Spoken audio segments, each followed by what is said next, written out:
Also అది ఎప్పుడు ఎవరో ఒకళ్ళు మర్చిపోతాం కదా, అలా మర్చిపోయాను. మా డిఓపి విజయ్ చక్రవర్తి గారు ఒక చాలా పెద్ద హీరోని చూపించినట్టు చూపించారు ఈ సినిమాలో. ఒక కామెడీ సినిమా నుంచి యాక్షన్ ఫిల్మ్కి ట్రాన్సిషన్ అవుతున్నప్పుడు అది చాలా ఇంపార్టెంట్. సో మా విజయ్ చక్రవర్తి డిఓపి గారు, థ్యాంక్ యూ వెరీ మచ్. చాలా చాలా కష్టం ఒక ప్రొడక్షన్ డిజైనర్కి విజువల్ కొత్తగా రియల్గా అనిపించడానికి. అంటే ఇవాళ రోజుల్లో ఎవ్రీథింగ్ ఈజ్ సో మేడప్, ప్రతిదీ చాలా ప్లాస్టిక్ అయిపోయింది, ప్రతిదానికి మేకప్ ఎక్కువైపోయింది, అన్నీ చాలా తయారు చేసినట్టుగా ఉంటాయి. బట్ మా సినిమాలో మీకు ప్రతి సిచ్యువేషన్, ప్రతి సీన్ అన్నీ రియల్గా అనిపిస్తాయి. అవినాష్ గారికి నేను థ్యాంక్స్ చెప్పాలి దానికి.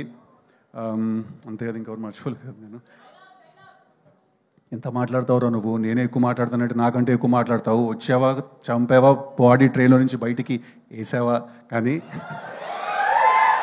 ఇంత గ్యాప్ ఇచ్చావనుకో మ్యాప్ చేసి పాడు దొప్తా నా కొడక. Thank you. Jack is releasing on April 10th. Go, please show all your love. Thank you boys, I love you.